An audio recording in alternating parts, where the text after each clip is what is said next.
வணக்கம் நேர்களே, இது ஷர்மிளா டாக்கீஸ். நான் உங்கள் டாக்டர் ஷர்மிளா. வாஷிங்டன் டிசியில் இருக்கக்கூடிய இந்தியா ஹேட் லேப் அப்படிங்கிற ஒரு நிறுவனம் தொடர்ந்து இந்தியாவில் இருக்கக்கூடிய சிறுபான்மையினருக்கு எதிரான வன்முறை பேச்சுக்கள், வெறுப்பு பேச்சுக்களை பதிவு பண்ணிக்கிட்டே இருக்கிறாங்க. அவங்க ரீசெண்டா கடந்த 2023ஆம் ஆண்டு டாக்குமெண்ட் பண்ண அந்த சர்வேயோட விவரங்களை ரிலீஸ் பண்ணியிருக்கிறாங்க. அதை பார்க்கும்போது மிகவும் அதிர்ச்சிகரமாக இருக்கு. அதாவது 2023ஆம் ஆண்டு மொத்த இந்தியால 668 டாக்குமெண்டட் ஹேட் ஸ்பீச், வெறுப்பு பேச்சு டாக்குமெண்ட் பண்ணது மட்டும் 668. டாக்குமெண்ட் பண்ணாம இன்னும் எவ்வளவு ஆயிரக்கணக்கில் இருக்கு அப்படிங்கிறது நமக்கு தெரியாது. இந்த 668ல முதல் 6 மாசங்கள்ல கிட்டத்தட்ட 255 இந்த மாதிரி டாக்குமெண்ட் பண்ணியிருக்கிறாங்க. இரண்டாவது 6 மாசங்கள், அதாவது ஜூலை டு டிசம்பர் இருக்கு இல்லையா, அதுல மட்டும் கிட்டத்தட்ட இந்த 255ங்கிறது 2 மடங்காகி 413 ஆயிருக்கு. கிட்டத்தட்ட 62% இன்க்ரீஸ் ஆயிருக்கு அப்படிங்கிறாங்க.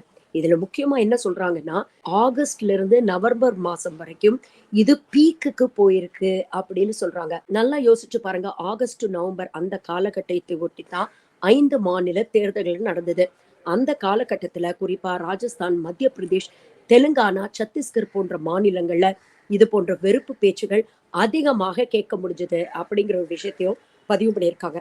இன்னொரு விஷயம் அவங்க சொல்றது என்னன்னா, 75% இந்த மொத்தம் 668ல கிட்டத்தட்ட 75%க்கு மேல் பாஜக ஆளக்கூடிய மாநிலங்கள், யூனியன் டெரிட்டரிஸ், டெல்லி பாஜகவுடைய லா அண்ட் ஆர்டர் நேரடியா எங்கெல்லாம் பாஜக கண்ட்ரோல்ல இருக்கோ அந்த இடத்துல எல்லாம் இது போன்ற வெறுப்பு பேச்சுகள் கிட்டத்தட்ட 75% நடந்திருக்கு.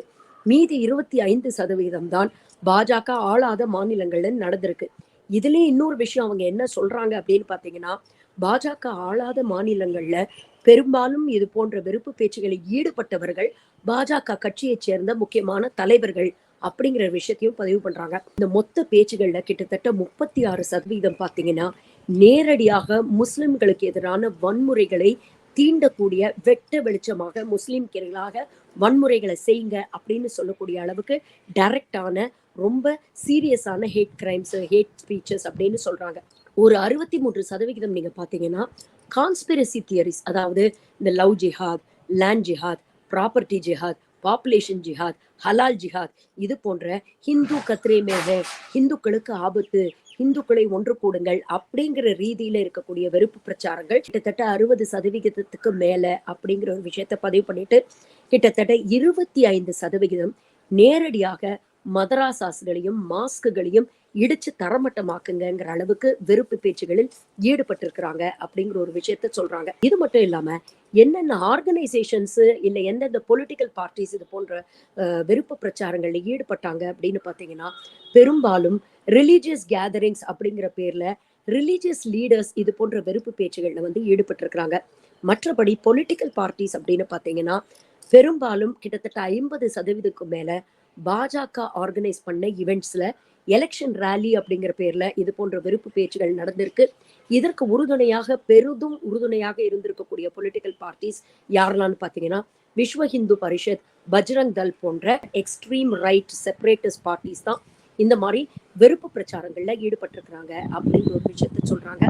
இன்னொரு விஷயம் என்ன சொல்லியிருக்கிறாங்கன்னா, இது போன்ற வெறுப்பு பிரச்சாரங்கள்ல ஆரம்பிச்சு பல நேரங்கள்ல இது வன்முறையில போய் முடிஞ்சிருக்கு. அது போன்ற நடந்த முக்கியமான வன்முறைகள்ல 2 அவங்க சுட்டி காட்டுறாங்க. ஜூன் மாதம் மகாராஷ்டிரால கோல்ஹாப்பூர்ல நடந்த வன்முறை, 2வது ஜூலை மாதம் ஹரியானால நூல நடந்த வன்முறை. எத்தனை இஸ்லாமியர்கள் இறந்து போனாங்க, எத்தனை அப்பாவி இஸ்லாமியர்கள், இந்துக்கள் இறந்து போனாங்க, எத்தனை அப்பாவி மக்கள் இது போன்ற வன்முறையால பாதிக்கப்பட்டாங்க அப்படிங்கறதெல்லாம் தொடர்ந்து நாம செய்திகள்ல படிச்சுட்டு தான் இருக்கோம்.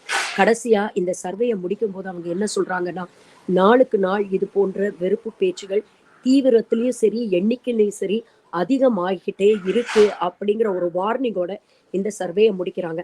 கொஞ்சம் யோசிச்சு பாருங்க. நான் ஆரம்பத்துல சொன்ன ஒரு விஷயம், கடந்த வருடம் 5 மாநில தேர்தல் நடக்கிறதுக்கு முன்னால அந்த மாநிலங்கள்ல இது போன்ற வெறுப்பு பேச்சுகள் அதிகரித்தது அப்படிங்கிற ஒரு விஷயத்த பதிவு பண்ணியிருக்காங்க. இந்த சர்வேயோட ரிசல்ட்ஸ் எல்லாம் பார்க்கும்போது உண்மையிலேயே பயமா இருக்கு. ஏன்னா இன்னும் 2 மாசத்துல லோக்சபா தேர்தல் வரப்போகுது. இன்னும் எத்தனை வன்முறைகளை இந்த நாடு சந்திக்க போகுது அப்படிங்கிறது தெரியல. எப்படிப்பட்ட ஒரு வெறுப்பு வன்முறை பாதையில இந்த பாஜக நாட்டை இழுத்துட்டு போயிருக்கு அப்படிங்கிறது இந்த சர்வே மூலமா வெட்ட வெளிச்சமா உலகத்துக்கு வெளிச்சம் போட்டு காட்டியிருக்கு இந்த நிறுவனம். இதெல்லாம் எதுக்கு சொல்றேன்னா, இன்னும் 2 மாசத்துல லோக்சபா தேர்தல் வரப்போகுது. வாட்ஸ்அப்ல எத்தனையோ பொய் செய்திகள் வரும். உங்கள் உணர்வுகளை தூண்டக்கூடிய உங்க மத உணர்வுகளை புண்படுத்திட்டாங்க. அதனால உங்களுடைய காப்பாளர்கள் நாங்க தான். எங்களுக்கு ஓட்டு போடுங்க. சிறுபான்மையினருக்கு அவங்க தூண்டி விடுறாங்க. அதனால அவங்களுக்கு ஓட்டு போடாதீங்க. இந்துக்களுக்கு ஆபத்து. இந்துக்களை ஒன்று கூடுங்கள். இது போன்ற பல செய்திகள் தினம் தினம் உங்களை அடையும். உஷாரா இருங்க மக்களே. 2024ல யோசிச்சு ஓட்டு போடுங்க. ஒரு அமைதியான, எல்லோரும் சகோதரத்துவம் பாராட்டக்கூடிய ஒரு அழகான இந்தியா தேவையா? இல்ல வெறுப்பு பேச்சையும், வன்முறையும் விதைச்சு மனுஷங்களுக்குள்ள ஒரு பிரிவினையை ஏற்படுத்தி ஒரு ராமராஜ்யத்தை ஏற்படுத்தணும்னு சொல்லக்கூடிய இந்த பாஜக சொல்லக்கூடிய இந்தியா உங்களுக்கு தேவையா? அப்படிங்கிறத யோசிச்சு முடிவு பண்ணுங்க. நன்றி. வணக்கம்.